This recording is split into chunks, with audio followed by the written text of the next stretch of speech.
Greenland has never been some remote island.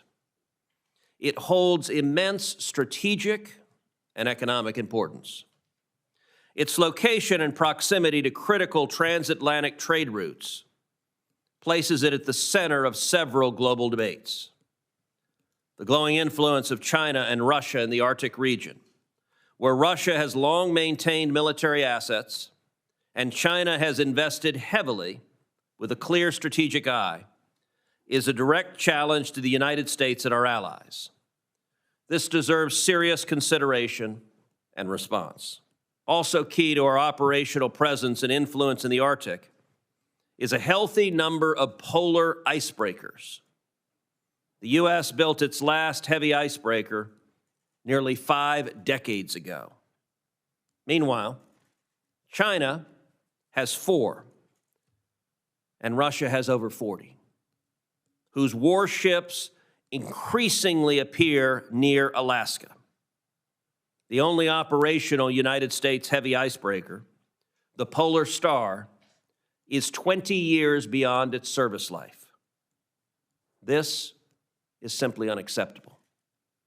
President Trump has highlighted the urgent need for a new fleet, and as chairman, I'm committed to ending Russian and Chinese icebreaker dominance.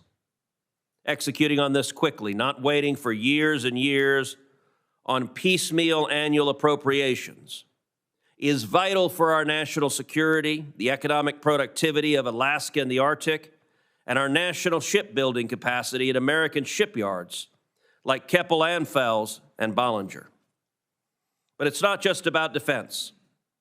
Greenland sits atop vast reserves of rare earth elements, materials critical for everything from technology to national defense. These elements are vital in the production of smartphones, military equipment, medical technologies, and much, much more.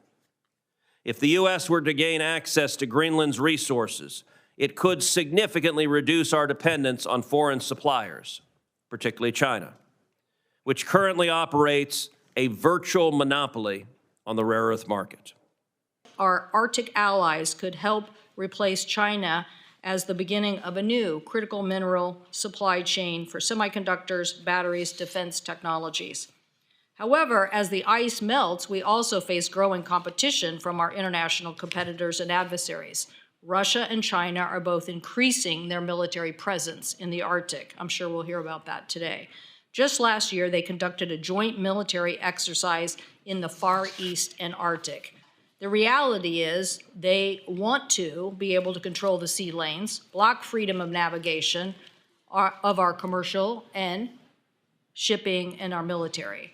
They want to be able to tap into and sabotage undersea cables, and they want to move their stealth submarines and launch hypersonic missiles undetected. Russia is also engaging in illegal fishing in Alaskan waters and operating a shadow dark fleet to evade oil sanctions. And following Russia's invasion of Ukraine, it became impossible to reach consensus on the Arctic Council. That is why I believe, Mr. Chairman, in partnership with Canada and Greenland and NATO, the U.S. must renew and recommit to an Arctic strategy that solidifies America's leadership in the Arctic. Instead of starting a new trade war, America must reinvigorate and expand cooperation with our allies, including Canada and other Nordic countries.